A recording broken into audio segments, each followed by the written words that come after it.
Hi friends, कैसे हो आप सब। होप सो आप सब बढ़िया होंगे। तो पिछली वीडियो में हमने बात की थी प्रेगनेंसी के छठे महीने के बारे में, यानी कि 6th मंथ ऑफ प्रेगनेंसी के बारे में। बच्चे में क्या क्या चेंजेस आएंगे और मदर की बॉडी में क्या क्या चेंजेस आएंगे, उस चीज से रिलेटेड हमने सारे टॉपिक पे बात। अब हम बात करने जा रहे हैं प्रेगनेंसी के 7th मंथ के बारे में, यानी कि प्रेगनेंसी का जो 7वां महीना होता है उसके बारे में जो मदर में और बच्चे में बहुत सारे चेंजेस आएंगे। जो बच्चे की ग्रोथ है, सबसे पहले हम बात करेंगे बच्चे के बारे में। तो बच्चे की ग्रोथ है काफी तेज तरीके से होगी, अच्छे तरीके से उसका विकास होगा। जैसे कि मैंने आपको बताया था कि छठे महीने में बच्चा जो है अपनी आंखें खोलने लग जाता है, उसको टेस्ट का पता लगता है, टेस्ट बर्ड होती हैं वो डेवलप हो जाती हैं, उसकी मूवमेंट्स होती हैं वो शुरू हो जाती हैं। और इस महीने में आके मदर को जो उसकी मूवमेंट्स होती हैं प्रॉपर तरीके से पता लगनी शुरू हो जाएंगी, क्योंकि जो बच्चे का जो वेट है 900 ग्राम से लेके 1.5 kg तक, यानी कि 1.5 किलो तक का हो जाएगा। इसमें क्या है, ये जो महीना होता है बहुत ही प्रीशियस मंथ होता है।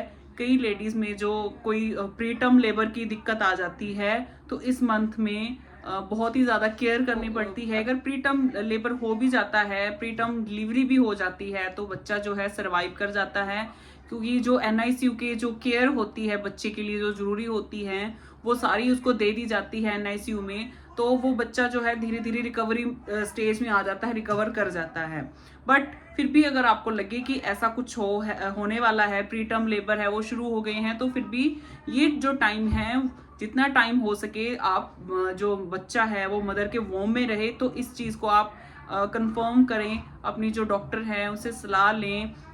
जो पैर है, पैर के नीचे आप सिराना रख के सोएं, हैवी वेट जो लिफ्टिंग होती है वो ना करें, कोई भी वर्कलोड है वो ना लें, सो दैट अंदर की जो न्यूट्रिशन मदर के थ्रू जो बच्चे में जाएंगे वो बाहर से निक्कू में केयर जरूर हो जाती है, बट जो मदर से उसको फीड मिलना है वो केयर बाहर नहीं हो पाती है। आपको इस चीज का ध्यान रखना है कि आप हैवी वेट लिफ्टिंग या जो भी जोर लगाने वाला काम है वो अवॉइड करें, अगर आपको प्री टर्म लेबर की प्रॉब्लम लग रही है तो।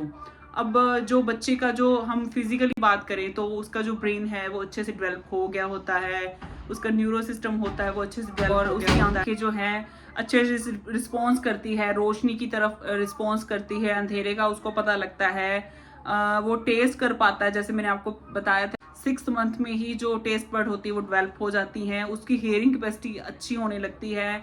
स्किन जो होती है उसके ऊपर वाइट सा जो मैटर होता है वो उसका अभी भी दिखाई देता है। कई लेडीज में ये रहता है कि वो बच्चे के ऊपर एक लेयर अच्छी खासी जमी होती है, तो उनको लगता है कि हाँ कोई मिट्टी खाई होगी या फिर कुछ ऐसा वैसा खा लिया होगा कि उसकी लेयर बन गई है। ऐसा कुछ नहीं है। वो जो लेयर होती है वो अम्नियोटिक फ्लूइड से प्रोटेक्शन के लिए बच्चे के ऊपर आती है। सभी बच्चों में ये डिफर करती है, किसी में ज्यादा होती है, किसी में कम होती है। तो इसमें कोई मतलब ये सोचने वाली बात नहीं है कि मदर ने कुछ ऐसा खाया होगा कि जो बच्चा है उसमें ये प्रॉब्लम आ गई है। तो बच्चे की जो हाइट है वो भी मदर पे डिपेंड करती है, फादर पे डिपेंड करती है। अगर वो लंबे हैं तो बच्चे की जो लेंथ होगी, मतलब कि हाइट होगी, वो ज्यादा लेंथी होगा बच्चा, यानी कि हाइट उसकी ज्यादा होगी। अगर माता जो है अच्छी डाइट लेगी तो डाइट का जो असर आएगा बच्चे पे पूरा आएगा। और आपकी जो डॉक्टर है हो सकता है आपको सैशे दे, क्योंकि इस मंथ में एम्नियोटिक फ्लूइड जो होता है कम होना शुरू हो जाता है। और अगर एम्नियोटिक फ्लूइड कम रहता है तो आपकी जो डॉक्टर हैं आपको सैशे देंगी, जिससे क्या है आपका जो एम्नियोटिक फ्लूइड है वो बढ़ेगा। हो सकता है आपको मसल्स क्रैम्प शुरू हो जाए, यानी कि जो पिंडियों में ऐंठन आती है वो शुरू हो जाए, या फिर आपको बैक एक रहने लग जाए, क्योंकि बच्चे का जो वजन होता है वो पूरा की पूरा आपकी बैक पे सेंटर की ओर चला जाता है। तो कोशिश करें कि आप लेफ्ट लेटरल साइड की तरफ लेटे हो। जो है ब्लड सप्लाई में मेन जो काम करती है उसके ऊपर प्रेशर आता है। अगर आप सीधा लेटते हैं तो आप कोशिश करें लेफ्ट लेटरल साइड, यानी कि अपनी बाई करवट लेटने की, सो दैट बच्चे को जो है प्रॉपर न्यूट्रिशन मिले, उसको ऑक्सीजन सप्लाई हो अच्छी तरीके से हो, उसको जो ब्लड सर्कुलेशन है, ब्लड सप्लाई है वो अच्छे से हो, और आपको भी जो बैकएक की प्रॉब्लम है वो कम हो जाए।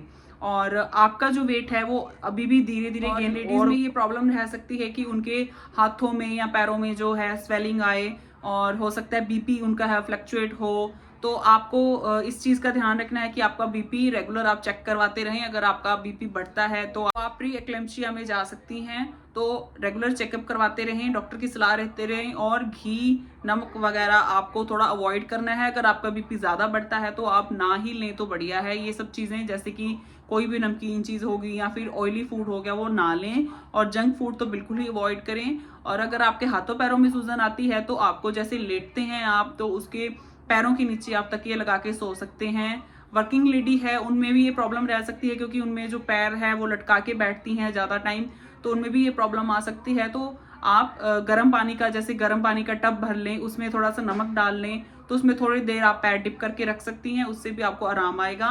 तो ये सारे जो चेंजेस हैं वो मदर में आ सकते हैं।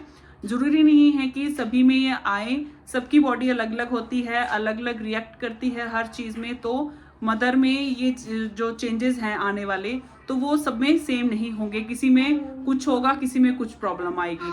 और आपके जो डॉक्टर हैं आपको फ्रिक्वेंटली बुलाना शुरू करेंगी, आपकी विजिटिंग ज़्यादा होगी, क्योंकि ये जो मंथ होता है काफ़ी प्रीशियस होता है, जैसे कि मैंने आपको पहले भी बताया। तो आपको भी कुछ अपना ध्यान रखना होगा इन चीज़ों में। बट अगर आपकी सारी जो चेकअप की जो रिपोर्ट्स हैं, आपका अल्ट्रासाउंड नॉर्मल है, आपको कोई दिक्कत नहीं है, तो आप वेट गेन की तरफ ज़्यादा टेंशन ना लें। ये सारी चीज़ें हैं नॉर्मल होती हैं। नॉर्मल लेडी में 10 से 12 किलो या 12 से 14 किलो तक का वेट गेन होता है, जो धीरे धीरे अपने आप कम होता जाता है जैसे जैसे बच्चा फीड करता है। तो आपको इस चीज़ की टेंशन लेने की कोई ज़रूरत नहीं है। अपना ध्यान रखें, रेगुलर जो आपकी मेडिसिन चल रही है वो मिस ना करें, और जो भी आपके चेकअप हैं होने वो भी मिस ना करें। अल्ट्रासाउंड ज़रूर करवाएं। ये ना सोचें कि मेरा अल्ट्रासाउंड तो ठीक था, मुझे कोई ज़रूरत नहीं है, बच्चा मेरा अच्छे से मूव कर रहा है तो मेरे को कोई ज़रूरत नहीं है अल्ट्रासाउंड करवाने की।